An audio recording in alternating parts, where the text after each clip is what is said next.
अब जब हम पंचायती राज के संवैधानिकरण पर बात कर रहे हैं, ये हमने पढ़ लिया कि पंचायती राज का जो विकास कैसे हुआ, आज का संवैधानिकरण। जो राजीव गांधी सरकार थी, इसमें एल.एम. सिंघवी समिति बनाई, है ना। एल.एम. सिंघवी समिति बनाई के उपरांत अनुशंसा पर प्रतिक्रिया दी।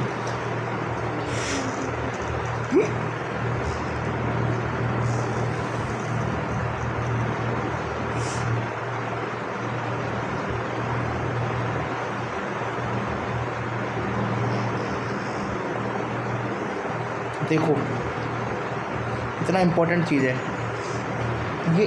जो एल.एम. सिंघवी समिति बनी थी 1986 में, राजीव गांधी सरकार उसकी अनुशंसा पर 1989 के अंदर लोकसभा की संसद के अंदर 64वां संविधान संशोधन करने के लिए बिल लेके आती है, और वो लोकसभा से पारित हो जाता है।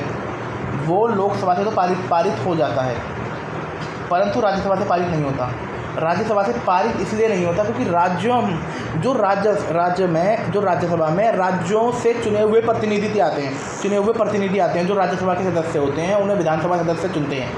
और कोई भी विधानसभा, कोई भी राज्य या कोई भी संस्था या कोई भी सरकार अपने अधिकार कम करना नहीं चाहती। इसी कारण ये राज्यसभा से पास नहीं होती है। फिर वीपी सिंह सरकार नवंबर 1989 में वीपी सिंह के प्रधानमंत्री तत्व में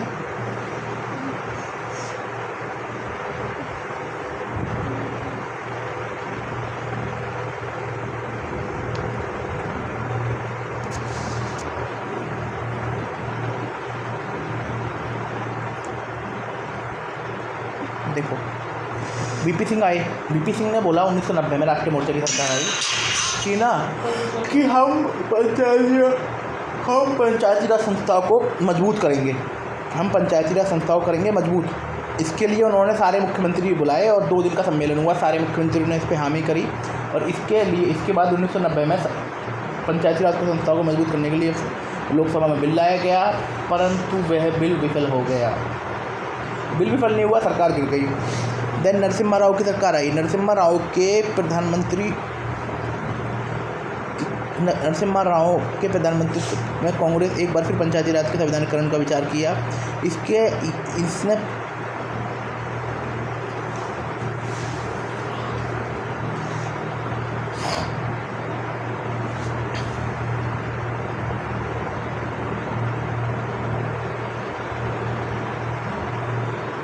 देखो अब क्या हुआ। जो नरसिम्हा राव सरकार थी, ये इसने क्या बोला कि जी हम तो जी नया हम लेके आएंगे संविधान बिल, और जिससे इसमें प्रॉब्लम थी उन सबको, जो कंट्रोवर्शियल थिंग्स थी इस बिल में, उन सबको हटा दिया गया। देन बिल लेके आया गया, बिल को पास किया गया। 1992 में 73वां संविधान संशोधन द्वारा बिल पास किया गया, और 24 अप्रैल 1993 से इसे प्रभावी बनाया गया। मतलब राज्यों को 1 साल दी गई है, जो 1 साल में है इसे ख़त्म करो अपने मामलों को, और 1 साल के अंदर इसे अपनाओ। हमने 3 चीज़ें देखी। पहले राजीव गांधी सरकार एल.एम. सिंघवी की अध्यक्षता में, राजीव गांधी सरकार पहले एल.एम. सिंघवी की अध्यक्षता में 64वां संविधान संशोधन लेके आते हैं, और वो लोकसभा में तो पास करा लेते हैं, पर वो राज्यसभा में पास नहीं करा पाते, क्योंकि कोई भी राज्य की सरकार अपने अधिकार कम नहीं करना चाहती है, इसलिए राज्यसभा में विफल हो गया। इसके अनेक कारण हो सकते हैं, परंतु एक ये कारण मुझे लग रहा है। देन जब वीपी सिंह की राष्ट्रीय मोर्चा की सरकार आती है 1990 में जब राष्ट्रीय मोर्चा की सरकार आती है, वो सरकार वीपी सिंह पंचायती राज संस्थाओं को मजबूत करने के लिए सभी मुख्यमंत्रियों की 2 दिवसीय बैठक करते हैं। बात होती है कि भाई पंचायती राज संस्थाओं को मजबूत किया जाएगा। वो बिल भी लेके आते हैं, परंतु उनकी सरकार गिर जाती है। देन तुम्हारा नरसिम्हा राव की सरकार आती है 1992 में, और फिर वो 1991 में सरकार आती है। वो 1992 में 73वां संविधान संशोधन से पंचायती राज संस्थाओं को मान्यता दे देती है। 1992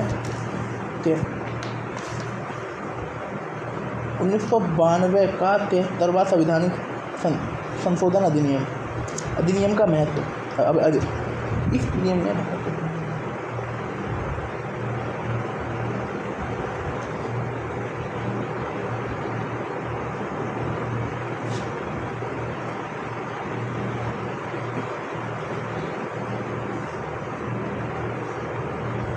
दीदी थोड़ी साइड होना, मैं नीचे गिर जाऊंगी। अब देखो, इस अधिनियम ने भारत के संविधान में भाग 9 जोड़ा गया, जिसे पंचायत नाम से जाना गया। भाग 9 जोड़ा गया, जिसे पंचायत के नाम से जाना गया। और 243 का से लेकर 243 षड तक इसके वो थे। 11वीं अनुसूची जोड़ी गई, जिसमें 29 विषय दिए हुए थे, और जो 243 जी में है ना।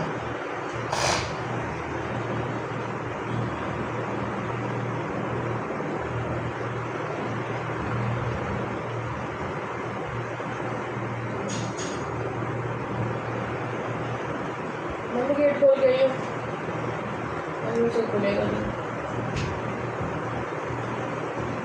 देखो, और इसने भारतीय संविधान के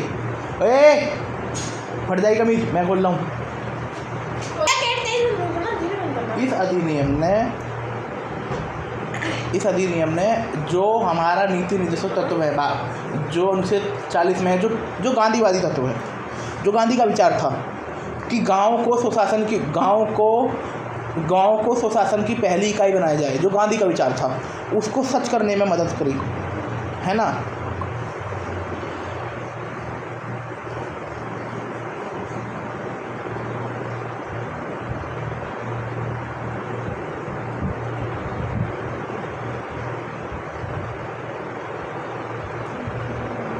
देखो, इस अधिनियम ने जो बलवंतराय मेहता समिति के बाद या उससे पहले से राज्य जो अपनी मनमानी कर रहे थे पंचायती राज संस्थाओं के चुनाव कराने पर, या उनको शक्तियाँ प्रदान करने पर, या उनके कार्यकाल पर, या उनके स्तर को लेकर जो राज्य मनमानी कर रहे थे, इस संविधान संशोधन ने उस पर रोक लगा दी। इस संविधान संशोधन ने राज्यों को बाध्य कर दिया कि जी आपको ये करना ही होगा।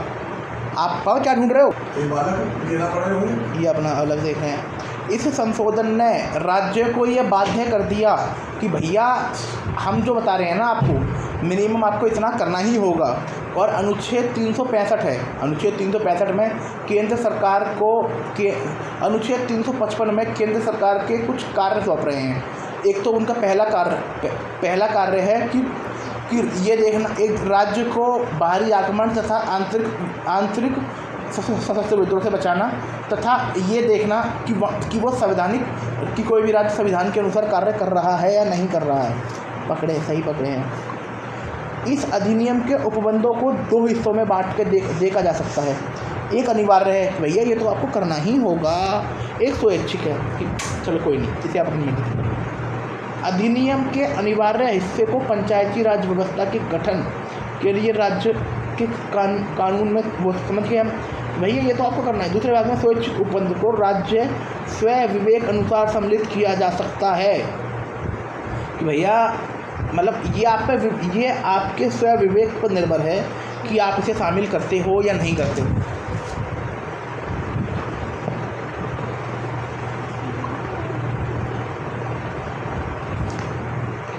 स्वैच्छिक प्रावधान में राज्य को नई पंचायती राज पद्धति अपनाते समय भौगोलिक, राजनीतिक, प्रशासनिक तथ्यों को ध्यान में रखकर अपनाने का अधिकार सुनिश्चित करता है। यह अधिनियम देश के ज़मीनी स्तर पर लोकतांत्रिक संस्थाओं के विकास में महत्वपूर्ण कदम है। यह अधिनियम संस्थाओं के विकास में एक महत्वपूर्ण कदम है। यह प्रतिनिधित्व लोकतंत्र को भागीदारी लोकतंत्र में बदलता है। यह देश में लोकतंत्र को ज़मीनी स्तर पर तैयार करने की एक क्रांतिकारी संकल्पना है। देखो, अब इसमें पहले हमने पढ़ लिया कि संवैधानिकरण कैसे हुआ। पहले हमारे जो एल एम सिंघवी समिति बनी थी, एल एम सिंघवी जो समिति बनी 1985 में बनी है, 86 में रिपोर्ट दी थी, 89 में ये लोग चना गिर के चलो जश्न। ऑफकोर्स। जो अब तक हमने पढ़ा कि पंचायती राज संस्थाओं का संवैधानिकरण कैसे हुआ, पहले हमने समिति की अनुशंसा पढ़ ली थी, विकास पढ़ लिया था, विभिन्न समितियाँ पढ़नी थी। जब हमने पढ़ा कि पंचायती राज संस्थाओं का संवैधानिकरण के प्रयास, पहले राजीव गांधी सरकार आई, एलन सिंघवी समिति आ गई थी 1985 में, 86 में इन्होंने अपनी रिपोर्ट दे दी। दैन सिंघवी समिति की जो सिफारिश थी, इसको लेकर तुम्हारे सरकार, राजीव गांधी सरकार 64वां संविधान संशोधन बिल लेके आई 1989 में। तो क्या हुआ कि आप इस तरीके से आप ये देखिए, जो कांग्रेस प्रणाली केंद्र में 1991 से टूटी, जो कांग्रेस प्रणाली केंद्र में 1991 या 89 के बाद टूटी, जो जिसे रजनी कोठारी कांग्रेसीकरण बोलती हैं या कांग्रेस सिस्टम बोलती हैं या कांग्रेस पॉलिटिकल बोलती हैं, वो जो 1989 में टूटी, वो राज्य स्तर पर 1967 में टूट गई थी। राज्य स्तर पर 1967 में टूट गई थी। पहली बार कांग्रेस राज्य स्तर पर, पहली बार कांग्रेस राज्यभर पहली बार कांग्रेस कब हारना शुरू हुई?